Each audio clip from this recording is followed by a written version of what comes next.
বরবাদ সিনেমাটা নিয়ে কিন্তু আমাদের অনেক প্রত্যাশা। আপনারা যারা বরবাদটাকে কপি করে টেলিগ্রামে আপলোড করতেছেন, আপনারা কিন্তু বাংলাদেশের সিনেমাটাকে ধ্বংস করে দিচ্ছেন।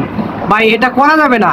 আমাদের সিনেমাটাকে বাঁচাতে হলে, আমাদের সিনেমা চলচ্চিত্র অঙ্গনটাকে বাঁচাতে হলে সাকিব খানের এই ছবিটা আমাদেরকে অনেক দূর নিয়ে যাবে।